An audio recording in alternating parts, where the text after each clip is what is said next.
Okay, so this one's going to be a game changer for your job search. If you get this part right, it will save you 6 months to 12 months of job search time. Who do you network with? Hiring managers or recruiters? That is the $1 million question, in some cases, even more. But if you don't know, even if this is a question, you need to watch this video. So you have hiring managers and you have agency recruiters. Agency recruiters are probably the worst people to network with because agency recruiters don't work for the company that they're trying to get you a job for. Rather, they will try to get you into a company that will pay a fee for them to get you into a company. And most agency recruiters, they charge 20 to 30% of your salary, and they need to justify that cost, whether it's with experience that you have or don't have, whether it's the company culture fit you have or don't have, or just generally if you make sense from a financial point of view for their fee to be paid for by the employer that they're placing you with. So the barrier of entry is a cost that becomes apparent because the agency recruiter is there in the first place. Now, hiring managers on the other side, they will not have a fee that they would charge their employer because they actually work for the company that they're trying to get people for. So you're better off dealing with hiring managers. But what do you say to both of these? Does this mean that you shouldn't speak to agency recruiters? No, you just have to speak to them in a different way. And doesn't mean you have to change the way you deal with hiring managers. Yes, because you need to understand what they look for. So I'm going to break this down in this video for you so you can actually think about this in a different way. The majority of people that I speak to in their job search, they do not even understand the difference between agency recruiters and hiring managers. So let's break that down in a very simple way. Agency recruiters work for agency recruitment agencies, and they are not part of companies. Hiring managers, on the other hand, they work for the companies that you're trying to get a job with. Agency recruiters are focused on making money. Hiring managers are focused on you being the right fit. Now, I'm not saying agency recruiters are just focusing on money and they don't get the right fit. They have a pound amount, dollar amount, euro amount that they have to then let the employer confirm if that's worth the fee. And if you have minimal experience, or if you're an international job seeker, or if you're a job switcher, or any of the other things that might be a hindrance from a strategic point of view. So if you don't have experience, it doesn't mean you're not going to get a job. If you're an international job seeker, it doesn't mean you shouldn't get a job. If you're a job switcher, it does not mean you should not get a job. It's just that add a fee to that lack of experience or lack of positioning, it becomes ultimately harder. So agency recruiters will make it a little bit more difficult for you if you network with them. Hiring managers, on the other hand, you need to speak about policy. Policy means company culture fit, soft skills, personality fit, measurable metrics, who you could be in the role, why you want to work for that industry, company size. There's a whole host of different things. So what I'm going to do is I'm going to start talking about hiring managers and how to deal with them, and then how to deal with agency recruiters in comparison. So hiring managers, what is the strongest thing to talk about? In my opinion, I think it's company culture. If we break down JP Morgan and we break down Google, and I say to you, which company would you rather work in?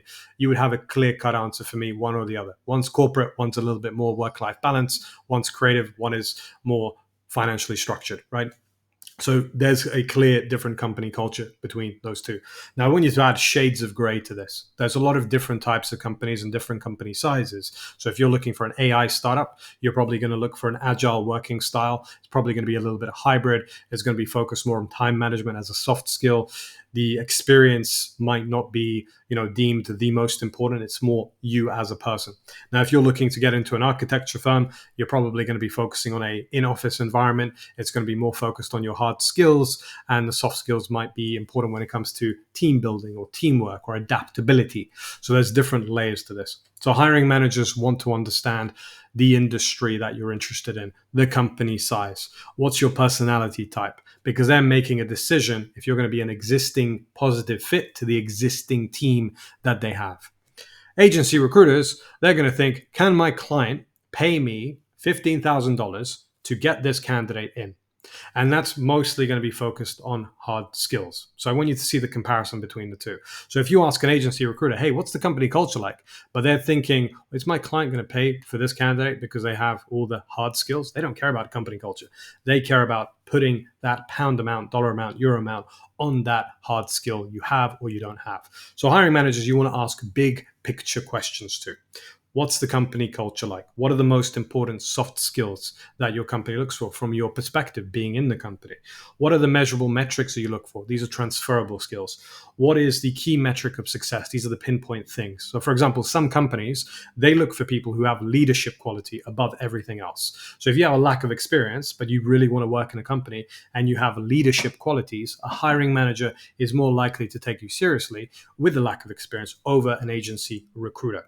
Now, what does that mean when it comes to agency recruiters? Does that mean we should not speak to them at all? Not the case at all. We should speak to as many people as we can, as long as we maintain the time that we have. So time is your most valuable currency at the moment when you're looking for a job. You probably don't want to be spending more than an hour a day to do this. If you spend 8 hours a day looking for a job, by the time you get an interview, you're going to be burnt out. So you have to be really careful about that. So you have to reach out to as many people as you can, as strategically as possible, within an hour per day. I would say an hour per day is a healthy amount of time to spend in your job search. Now, agency recruiters, the good thing about them is they can connect you to 15, 20, 30 different clients, because their job is to get as many clients on board that they can basically acquire candidates for to make an introduction. But that introduction obviously costs money for the employer. So your approach to them should be, what is that key metric of success that your clients look for? What makes sense for your client to invest money into you to find me as a candidate for them? That's an interesting question to ask an agency recruiter, because agency recruiters are very direct communicators. They're probably prolific at ghosting. So they ghost people quite a lot. And a lot of the memes on LinkedIn you find where you're looking for a job and you're just going to be ghosted, that's most likely from agency recruiters. But that's because you're asking them questions like, hey, any jobs? And agency recruiters think, oh, great, 547 message today from candidate, job seeker 200. So they're desensitized to these things. But if you ask questions like, look, what makes your client choose your agency to find a niche type of candidate? What would that be? Some agency recruiters say, look, our clients pay us a lot of money because we focus on people who have a lot of hard skills. Now, if you don't have a lot of hard skills, this is your experience, that might be a little bit of a waste of time. But then you can open up the conversation. You could say, look, I don't have the hard skills available, but would your clients be focusing on people with specific soft skills? If so, what would they be? Some companies look for leadership. Other companies look for adaptability. Some companies look for people who have a very unique skill set of transferable skills. And if that's you, then there's a conversation to be had. So agency recruiters will say, look, our clients pay us 20% of your salary. We can't justify that cost. However, what we could do is we could recommend you to this company. They have contracts that they lose out on, where companies will say to agency recruiters, look, we're just not going to pay you any money. We don't work with agencies. You can find out who those companies are by asking agency recruiters, hey, who do you know that I should reach out to? If you were in my shoes, who would you recommend would be a good fit for me to have a conversation with? Do you have any contacts that you could, throw my way? You lose absolutely nothing by asking that question. Worst case scenario, you get ghosted, and agency recruiters are very good at that, so you're probably going to get used to it anyway. But the best case scenario is they'll say, yeah, I've got this company who I'd recommend that you reach out to. So that's something to look at. By the way, quick disclaimer, my dog is in the background and he is wanting to go for a walk, so you're going to hear him maybe bark or whine, so apologies in advance for that. Like and subscribe while we made this little pause. But anyway, back to hiring managers. This video is, okay, hiring manager versus agency recruiter. Don't think of it that way. Think of it as, I want to put 90% of my effort into hiring managers. I want to figure out who can refer me to hiring managers, and I want to think about, okay, if I can put all my energy or most of it into dealing with hiring managers, you will save a ton of wasted time, because I have students who've reached out to just agency recruiters and they've spent 6, 7, 8 months dealing with them. And they say, networking is great, but I'm getting ghosted.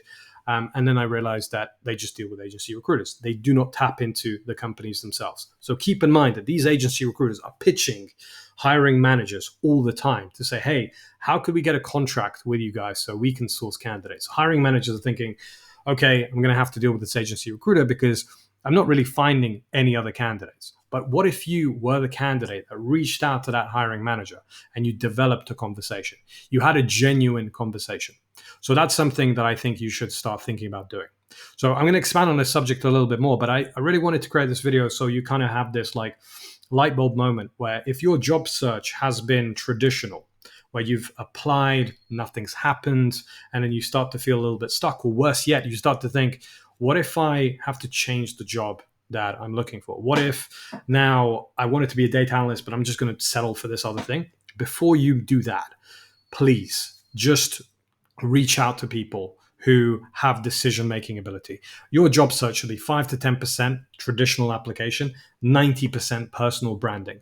You need to work on your LinkedIn. You need to reach out to people who have decision-making ability. These are hiring managers. These are people who are actually doing the job that you want to do.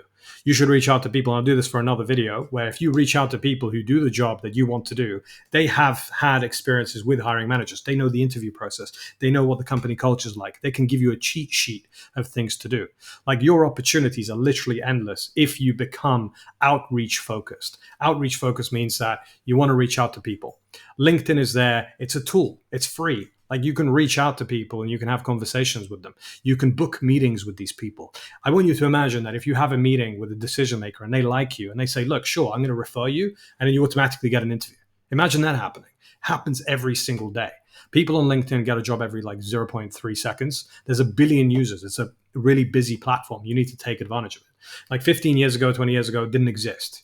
Or I don't think it existed, but there was nothing like what we have today. Now you have your CV, you've got personal branding, you've got, your ability to sell yourself. So reach out to hiring managers. Put a bit of time to agency recruiters, but just focus on understanding what people's incentive is to help you. Agency recruiters' incentive is to build a brand for the agency and bill 20% for their employers. Hiring managers, their incentive is to look good for the company because they found the right fit. The way that you can really traverse that, or career through it, pardon the pun, is to have conversations. Speak to these people, ask a ton of questions. Now, I've left a little link at the bottom of this video. I've done a free training job search masterclass. I will show you how I've helped people actually do this. Everything I'm talking about, I do on a daily basis. So I pitch CEOs all the time for contracts with my company, but I also coach job seekers and I tell them to do these things, and they get 5 interviews a week. Now, there's a free training I put in the description. Have a look and you can book a call with me or my team, and then we can see how we can help you achieve the goal of getting multiple offers in a very short amount of time. I want to thank you again for your time. Do not forget to like and subscribe, okay? Because it costs you nothing, but it means a lot to me. And I appreciate your time. See you on the next one.